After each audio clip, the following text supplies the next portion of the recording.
Tell me. Can you define or explain what personality is? Well, there are many theories about personality, but the essence of what is called personality is really the mask of the person, the mask, the personality, the appearance, which can change and be modified, but it's the masking. So personality is what the person appears to be, not what it is, but it appears to be. That's a very simplistic viewpoint of personality. So it's your cover. Would you describe that as being somebody's nature? Well, it could be somebody's karma. I don't know about their nature in terms of their essence, but the karma. Right. You have the, let's say, birthright to have a personality that is created out of karma. Right? What your family gave you, or what you inherited, or what you were cultured into, that you wear as who you are, but not really who you are as a spirit soul, but as your mask of how you choose to appear to be in the public, like image. So it's like an image. See, not who you are, but what you appear to be, what you want to appear to be, what you're acting as, see, what you want to get paid for, but not who you are. You want to get paid for it.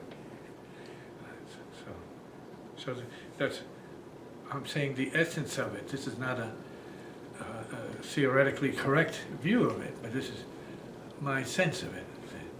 It's the appearance of the being, the mascara, the makeup, again the appearance, the mock-up,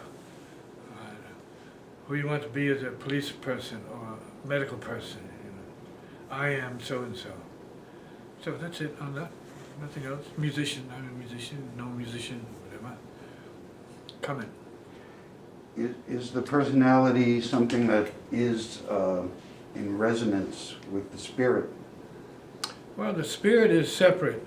The spirit can, let's say, show itself, regardless of the personality, the spirit is there. That's more reality.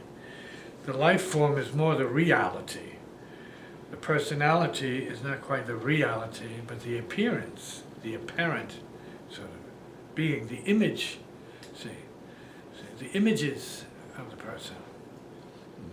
And so all of that is shaped by circumstance.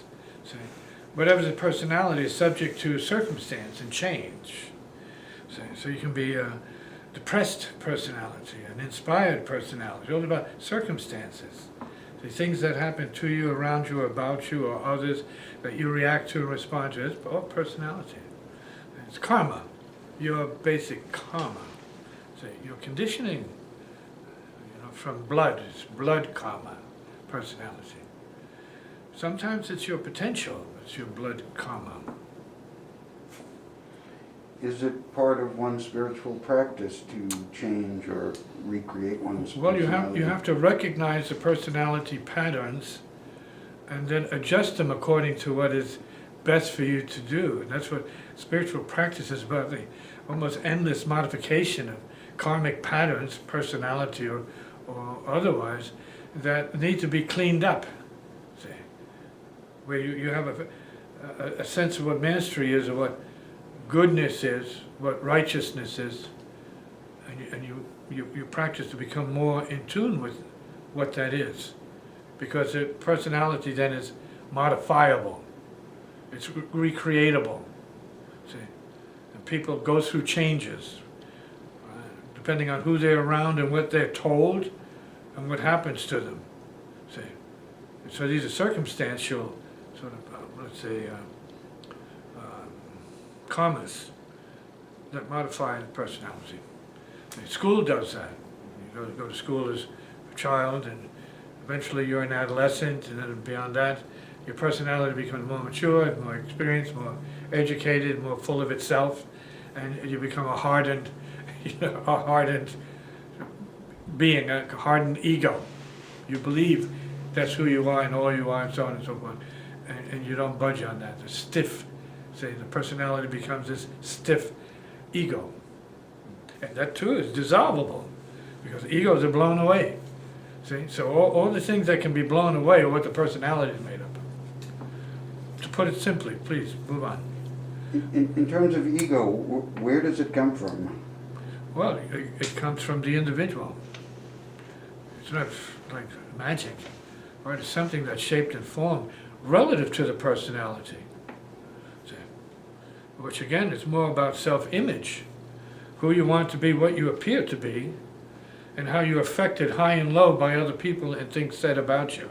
It's all about appearance, see? Glamour, see? Position. See? What? Does ego have a positive function? No, it's positive, just as the personality has a positive function. It gives you some kind of sense of reality, however superficial, however transformational it could be, or dissolvable it might be. You can be depressed. You can be impressed. And so we operate as humans through our masks. Some people take them very seriously, and in the form of, how dare you say that about myself? Right? Others take it more humorously. I don't care what you think about me. You can think anything you want. I'm not moved by that. I don't care what others think about me. Others say, no, this is how you need to think about me. Because I'm this. I'm not that. I'm this. And others will say, no, I'm this and that. I'm all of it. And then neither this nor that. That's even better. Huh? So then is ego the same as identity? Well, it could be. We're talking about different labels here with different connotations.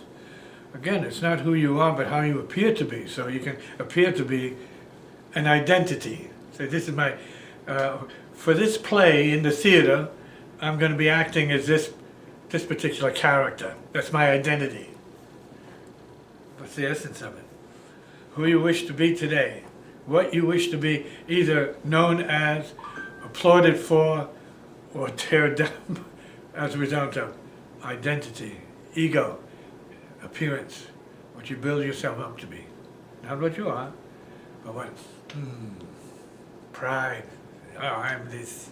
Today I'm, right, $1 million today, right, until something happens.